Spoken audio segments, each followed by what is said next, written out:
All right. Oh, yeah. I am here. So I enjoyed during the break reading some of our ways that we declared that the Lord has met us, protected us, guided us in the transition valley that we all have been facing. There's be ample time for you to come and read. We'll leave these up even through tomorrow's service, so there'll be time. If you want to add more, feel free.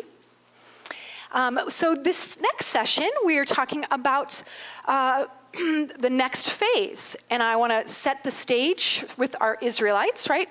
For those of you that are familiar, maybe you taught Sunday school, you know how this story goes. The Israelites left Egypt, entered into the promised land, and had their fill of milk and honey. No, that's not what happens. No.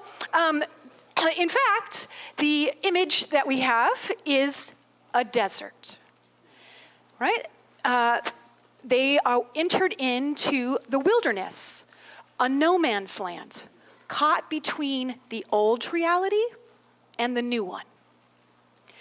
Bridges calls this the neutral zone, but even he recognizes in his book that that doesn't quite capture reality, that there is nothing neutral about this phase. In every transition, the middle is just a mess. Yep. And I want to tell you this plainly so that you can enter into this phase eyes wide open. I don't want you to be surprised or dare to interpret we must be doing something wrong. This phase, the way that I would capture it, emotions are at an all-time high. Confusion, frustration, exhilaration, anticipation, the whole gamut.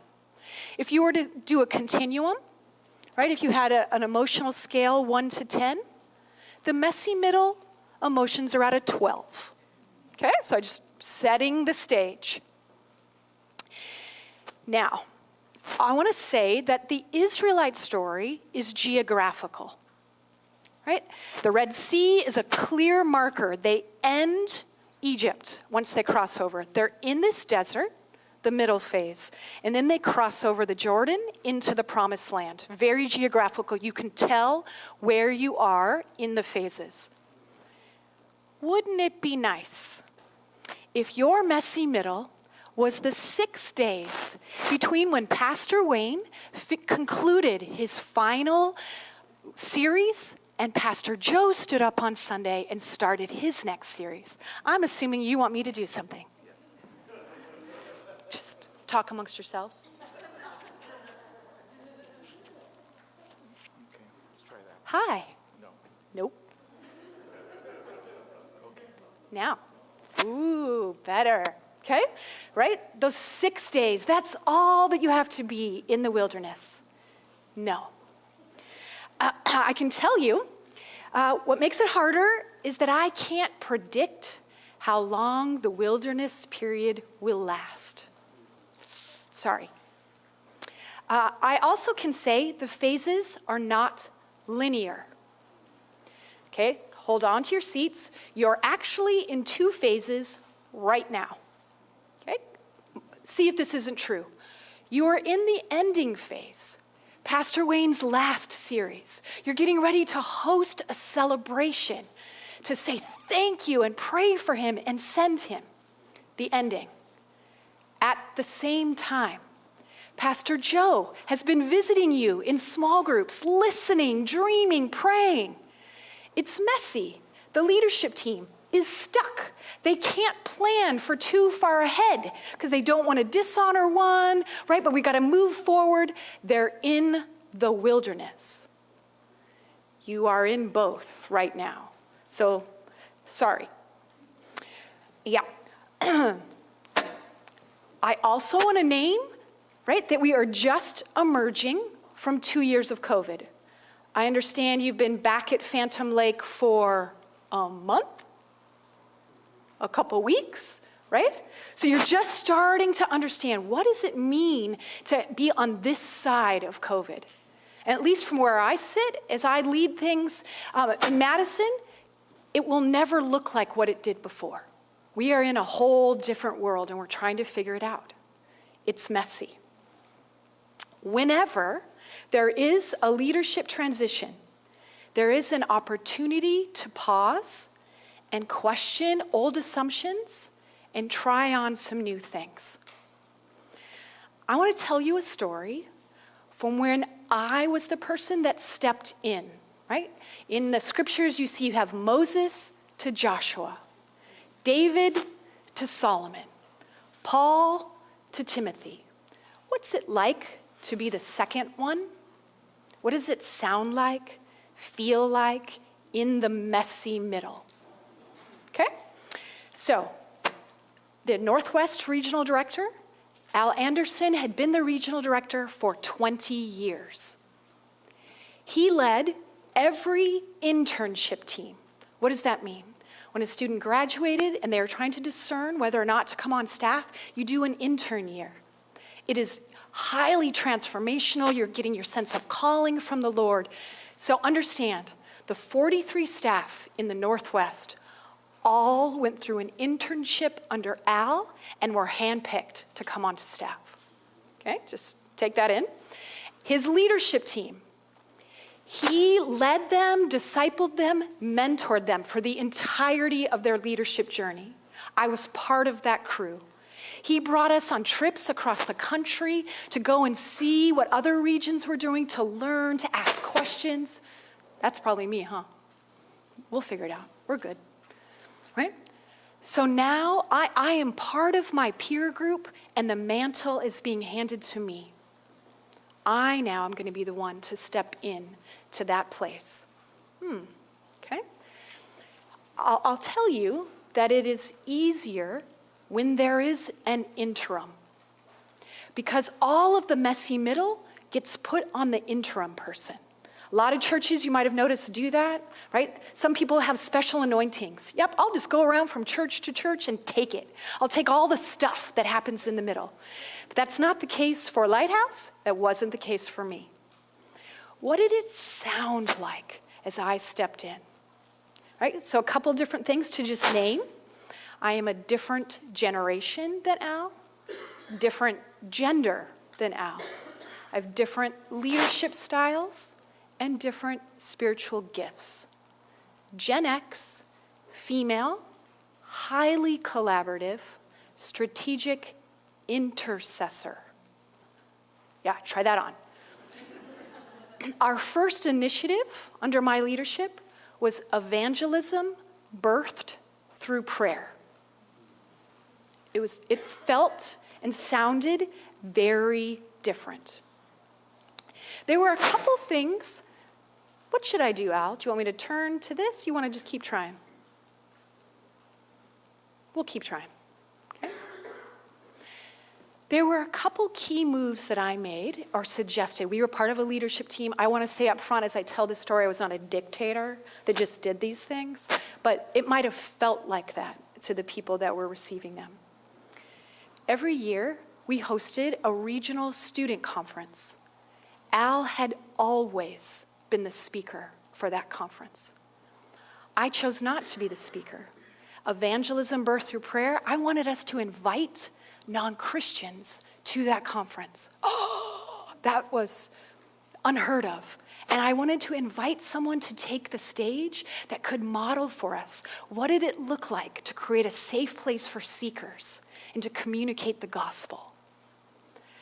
Again, in hindsight, you're like, oh, that sounds great, Kim, brilliant, such a good move, haha. In the midst of it, that's not how we do things. How do we know? We're bringing in an outside speaker. How do we know that they will reflect our culture? I don't know if I will trust them as I've built all these relationships with these non-Christians. Kim, how dare you? Okay, messy, hi. Hi, sorry. No problem. We're gonna have you go to this. And you'll just turn that off. Yes. I don't have to worry about this thing anymore. Cool.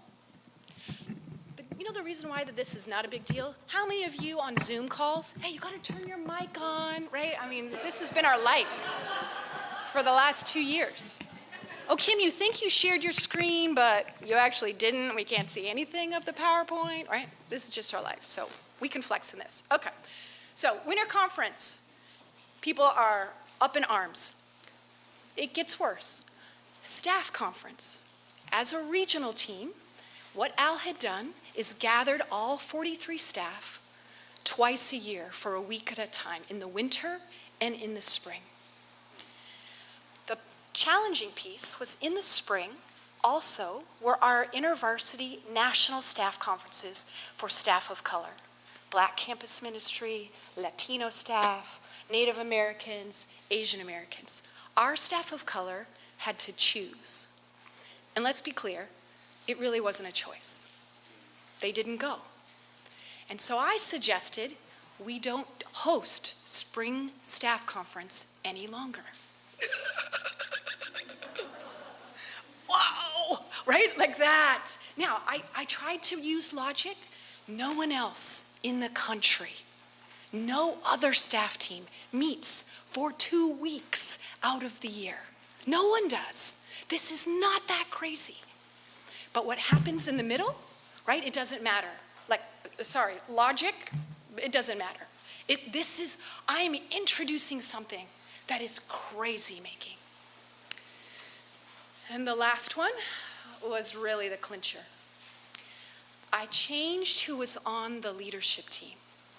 Up to that point, it was based on role and title.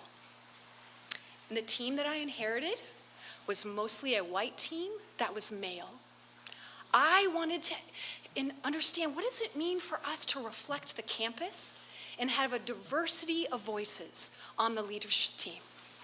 So I promoted some folks, and then I recognized, you know what? I'm just gonna bring in some people that might be younger, that might be a team leader on a campus, to come and join my team. That set things upside down. And there were some folks that left as a result. And this is what it sounded like. Kim, I'm trying to find my footing. I mean, we know that you follow God and all, but I don't know what this is all about. I knew what life was like and how to do my job under Al, but it feels like every time we turn around, you're changing something. I don't know which way is up. And I think it would just be better if we parted ways. Now, Joe and I can have a support group for what it's like to be the person on the recipient end, right? What it's like, because you have to stand and be like, I think I heard from the Lord. I believe that the Lord called me into this. Almost every day, you want to say, peace out, right? No, I can't do this. You're right, I'm not Al. I'm just me. And what does it mean to be in the messy middle?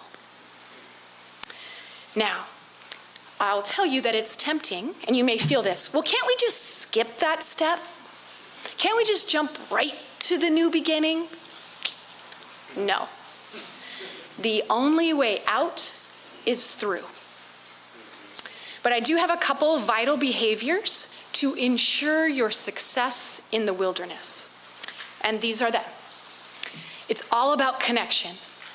Connection with the Lord and connecting with one another. And I want to return to our Israelites to see what we can learn from them. What did it sound like and look like in the wilderness for them? So I'm going to set the stage here. For those of us that are following along, we're in our booklet, chapter 17, and we find the whole Israelite community. We give a place. They have set out for Elim, and they've come through the desert of Sin, which is between Elim and the Sinai. Here's the key part. On the 15th day of the second month after they had come out of Egypt. So let's just put a marker. It's 45 days since they've left Egypt, less than a month since the Red Sea. Okay? 22 days ago, we went through the Red Sea. How are we doing? Let's listen in. In the desert, the whole community grumbled against Moses and Aaron. And the Israelites said to them, "If only we had died by the Lord's hand in Egypt, There we sat around with pots of meat and ate all the food we wanted. But you've brought us out into this desert to starve this entire assembly to death. They have come to the end of their provisions. You may know, and when they left Egypt, they quickly grabbed some stuff. 45 days in, there is nothing left. All of their energy and fears is around what they lack. So I'd like to make a couple observations. The word grumbling appears multiple times. They are grumbling against their leaders. They are grumbling against God. And what specifically does it sound like? If only God would have killed us in Egypt. Why bring us out here for us to die? They have amnesia. They do not remember the God who saved them from Pharaoh's mighty army is the same one that can handle dinner. They have amnesia. They are catastrophizing. You, Moses, intentionally planned to bring us out here to kill us all off. Okay, that's a frame, right? They have nostalgia. Do you remember how great it was in Egypt?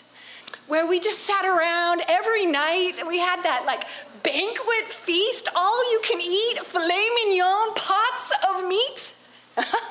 No. We could spend a whole day talking about what it was like under their slave masters, but I'll just give you a couple highlights. The slave masters decided there was too many Israelites, so they began to kill off all of the newborn boys that were born of the Israelites. That was number one. 2, they took away all of their supplies and whipped them within an inch of their life because they were not able to make more bricks with less straw. 3, they brought all of the war technology down upon them to slaughter them, that was their intent, in the valley. These are our delightful Egyptians that they recall, it was just so great there. Can't we just go back there? This is what we learn in this place. The magnetic pull in the transition, messy middle is back to what you know. It is not towards where God is leading, into the unknown. And it sounds and feels crazy making. So I'd like to prepare you for this messy middle in this way.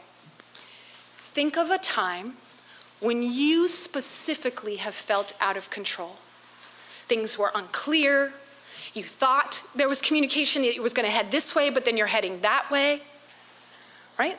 Find a very concrete example. What was your response in that space? What did it sound like and feel like for you? Did you catastrophize, right? Amnesia? Were you critical? Again, not at your best moment, at your worst. COVID might be an example, right? We were all in this space where it was out of control. Your past behavior is the best indicator of a future probability. So what you have done in the past, most likely, will be the thing that you will be drawn to in this lighthouse messy middle. And I'd like you to name it so that you have eyes to see, oh, that's what Kim was talking about. Here we are. So even take a second, right, in your blank space there and just jot it down. What was the time when you felt totally out of control, out of your element, when you were tempted to quit, whatever it was? What's your go-to move in that space? Jot it down.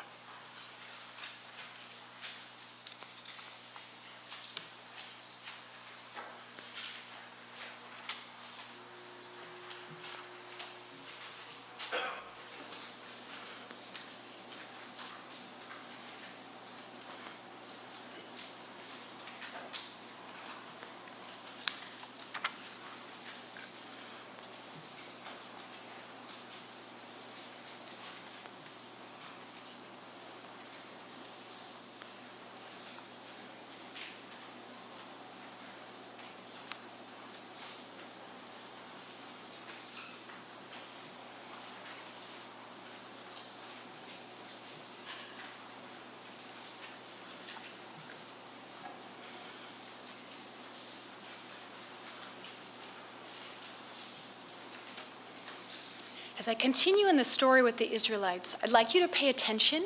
How does God respond to their emotional tilt? Right? They're at full tilt right now. They don't remember what God has done. They're putting poor intent over Moses and the Lord himself.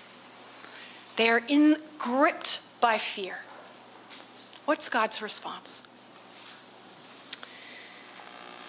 And then the Lord said to Moses, I will rain down bread from heaven for you. The people are to go out each day, gather enough for that day, and in this I will test them and see whether they will follow my instructions. On the 6th day, they are to prepare what they bring in, and that's twice as much as they gather on any other day. The Lord said to Moses, I've heard the grumbling of the Israelites. Tell them, at twilight you will eat meat, and in the morning you will be filled with bread. Then you will know that I am the Lord your God. And that evening, quail came and covered the camp. And in the morning, there was a layer of dew around the camp. And when the dew was gone, thin flakes like frost on the ground appeared on the desert floor. And when the Israelites saw it, they said to each other, what is it? For they didn't know what it was. And Moses said to them, it is the bread the Lord has given you to eat. This is what the Lord has commanded. Everyone is to gather as much as you need. Take an omer for each person that you have in your tent. And Moses said to them, no one is to keep any of it until morning. However, some of them paid no attention to Moses, and they kept part of it till morning. Sorry about this image, but it was full of maggots and began to smell. And so Moses was angry with them. Here's what I want to note about what God's gracious response is. He understands their fears, their grip in this place of the unknown. And so what does he do? He invites them into a daily rhythm of trust. A very tactile way that they can get their bodies involved. I will rain down bread out of heaven for you. In the midst of their catastrophizing, their amnesia, their nostalgia, the Lord's question back to them, do you trust me? Do you understand that I see you, that I know what you need, that I am Jehovah Jireh, the one who will provide,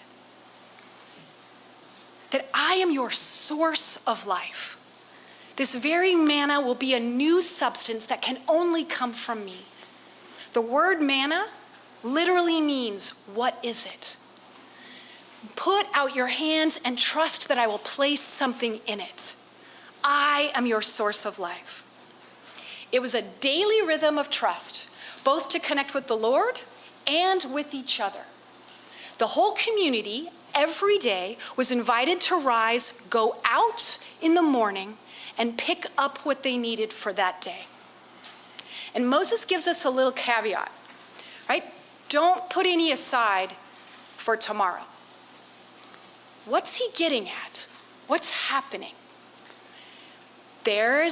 When you're in the pit of fear, you want to work all your options just in case something goes wrong. I need to take care of myself. What is the fear behind that action? Just in case God won't provide tomorrow. Just in case there's not enough and someone takes my share. Just in case I oversleep and it's all gone. Just in case. And for those who gave in to their fear and they just tucked some away in a back corner, when they woke up in the morning, the visualization is disgusting, right? Our fears will not sustain us.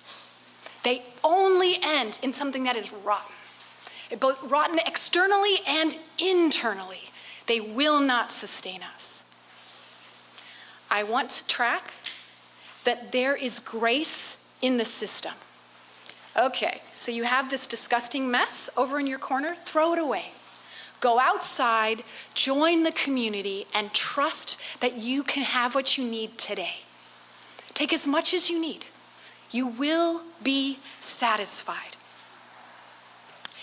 Not only does the Lord create a daily rhythm to connect with Him and each other, but He also creates a weekly rhythm for the people. He introduces the Sabbath as a way in this messy middle to begin to shape them as a people, new identity, and culture. Verse 21, each morning everyone gathered as much as they needed, and when the sun grew hot, it melted away. And on the sixth day, they gathered twice as much, 2 omers for each person. And the leaders of the community came and reported this to Moses, and he said to them, this is what the Lord has commanded. Tomorrow is to be a Sabbath rest, a holy Sabbath to the Lord. Bake whatever you want to bake, boil whatever you want to boil. Save whatever is left until morning. And so they saved it as Moses commanded, and it did not stink or get maggots. Eat this today, Moses said, because today is a Sabbath to the Lord. You won't find any of it on the ground. 6 days you are to go out and gather, but on the 7th day, on this Sabbath day, there won't be any. And nevertheless, some people went out on the 7th day to gather, but they didn't find any. And the Lord said to Moses, how long will you refuse to keep my commands and my instructions? Bear this in mind. The Lord has given you a Sabbath. That's why on the 6th day he gives you bread for 2 days. Everyone is to stay where they are on the 7th. No one's to go out. So the people rested on that 7th day. And the people of Israel called the bread manna. It was like coriander seed and tasted like wafers made with honey. And Moses said, this is what the Lord has commanded. Take an omer of manna. Keep it for the generations to come, so they can see the bread I gave for you to eat in the wilderness when I brought you out of Egypt. The Sabbath is a gift. He is reorienting who they are. You are no longer slaves. You are free. And in my system, and how I provide for you, you get a full day off.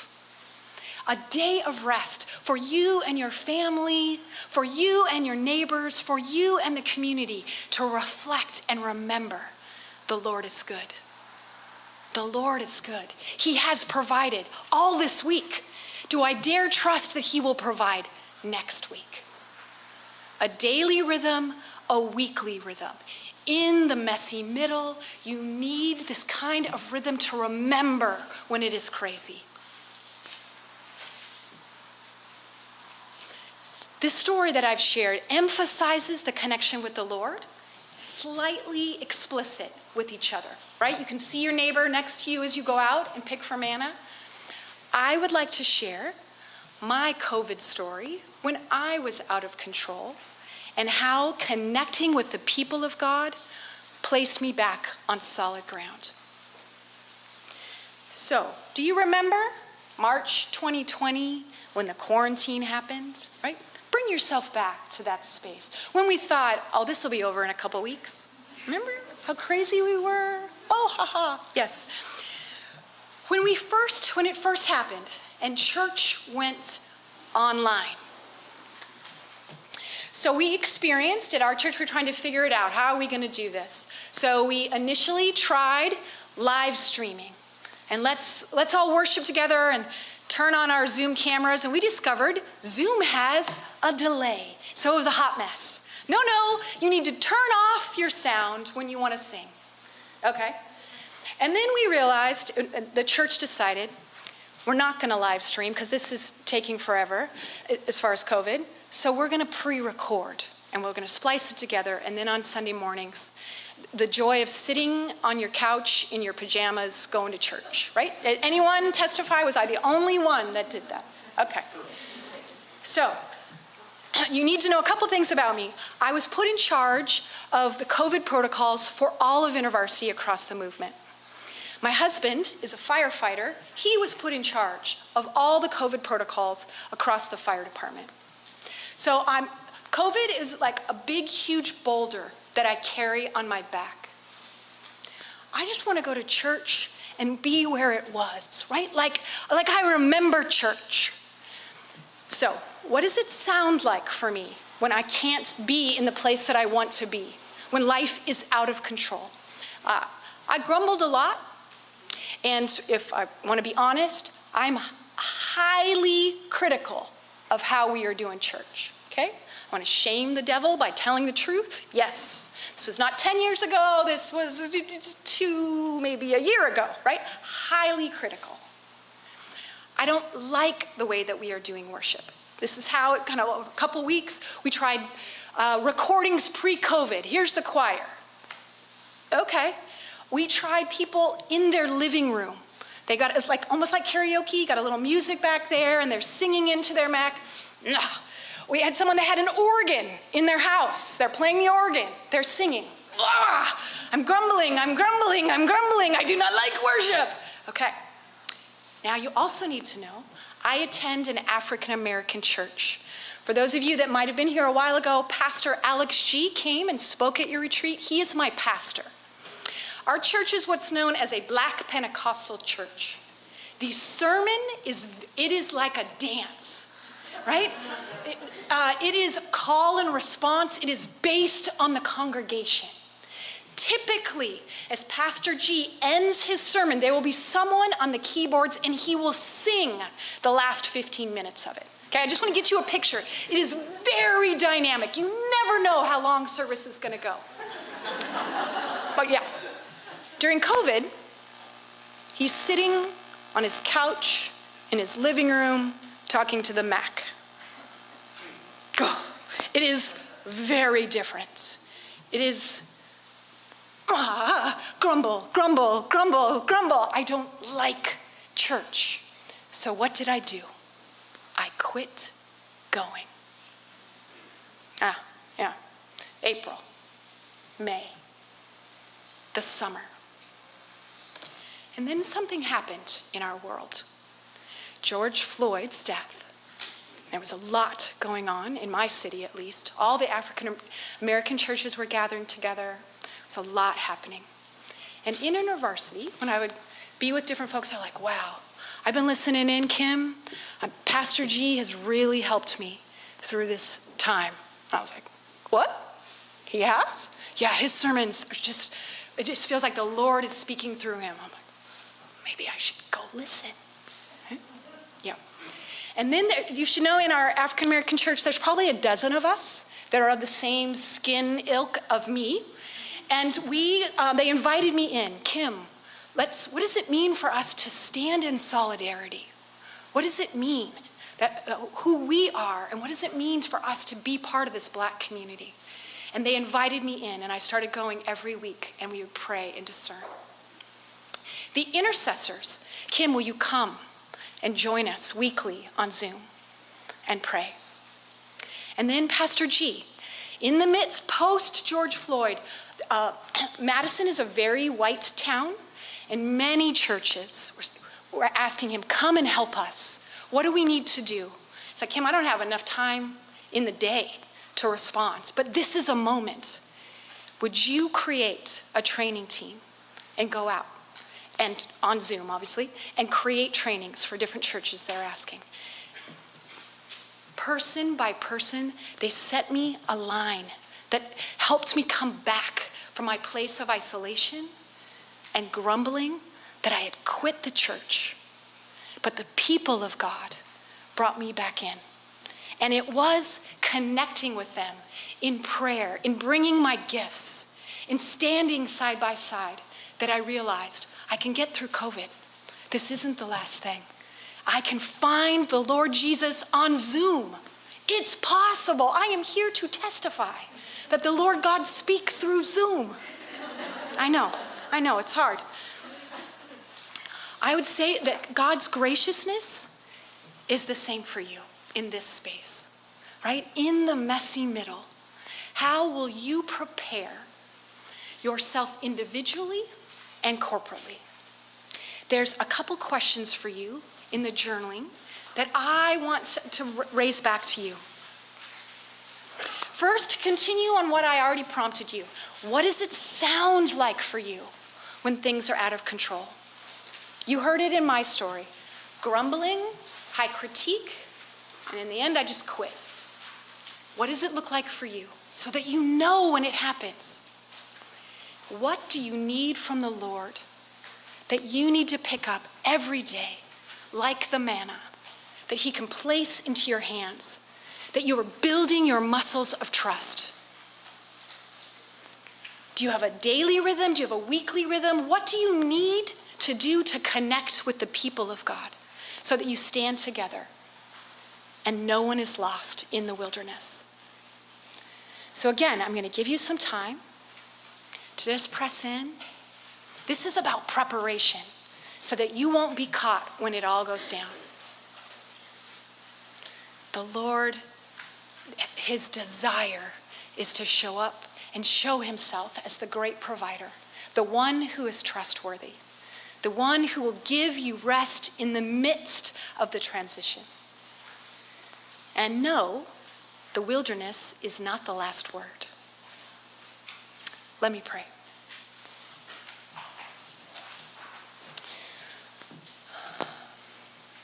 God, we receive your graciousness, that you don't put us on a timeout when our emotions are over the top. You come and you provide a new substance, a new thing. You place it into our hands and invite us every day, trust me. And so, Jesus, even as my brothers and sisters, as they enter in, as they reflect on their own life, would you reveal and prompt, give them a sense of vision and clarity? What do they need to go through the wilderness? How can they stay engaged fully with you and with each other? Speak now. Amen. Josh will come up in a little while and send you into small groups, but for now, invite you to just press in.